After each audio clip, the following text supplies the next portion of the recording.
pocong banyak ada di luar Bali, sementara di Bali tidak, itu karena pocong masih terikat dengan badan kasar yang ada di dalam kuburan. Kenapa Resi ketika moksa, jasadnya pun ikut menghilang, seperti itulah kira-kira konsepnya, ketika jasadnya melebur kembali ke alam semesta, rohnya pun tidak akan terikat lagi.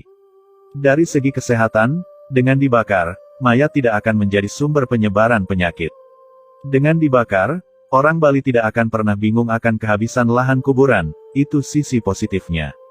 Yang kedua, masalah upacara, seperti bayi yang dibelikan baju baru, bayi tidak pernah meminta baju baru, tapi karena cinta dan sayangnya lah seorang ibu membelikan baju. Begitu juga Tuhan, beliau tidak minta sesajen, cinta kita yang tuluslah yang membuat kita mempersembahkan semuanya. Ketika kita memberi kepada alam semesta, maka alam semesta akan memberikan kembali jauh lebih banyak lagi. Upacara itu sangat fleksibel, kalau tidak bisa mempersembahkan upacara yang utama, yang madya juga boleh, yang nista juga boleh, bunga dan air saja boleh, bahkan dengan mempersembahkan doa atau japa mantra pun sudah cukup, begitu fleksibelnya upacara di Bali. Yang ketiga, kenapa setan dikasih sesajen? Kita ibaratkan, Tuhan itu bersih seperti mulut, dan setan itu kotor seperti anus. Sangat ironi ketika ada orang menerima Tuhan dan menolak setan, tapi di sisi lain masih menerima anus yang ada di tubuhnya. Orang Bali itu tahu, bahkan sesuatu yang kotor seperti anus pun ada fungsi dan tujuannya diciptakan oleh Tuhan.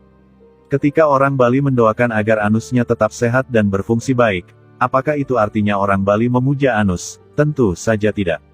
Saya bangga karena hanya di Bali dan Tibet saja, Tuhan dan setan dihormati.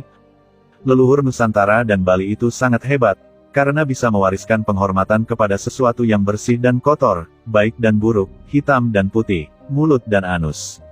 Yang terakhir itu reinkarnasi, agar lebih percaya, teman-teman Bali boleh mencari contoh reinkarnasi di YouTube, ada banyak kasus di sana.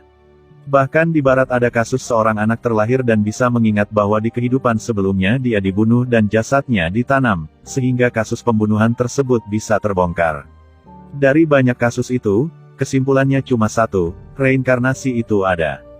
Jika saya sudah terlahir sebanyak 1 juta kali, maka saya sudah mempunyai 1 juta ibu, 1 juta bapak dan 1 juta saudara, artinya orang-orang di sekitar saya saat ini, harus saya hormati dan saya jaga, karena mereka adalah 3 juta ibu, ayah dan saudara saya semuanya.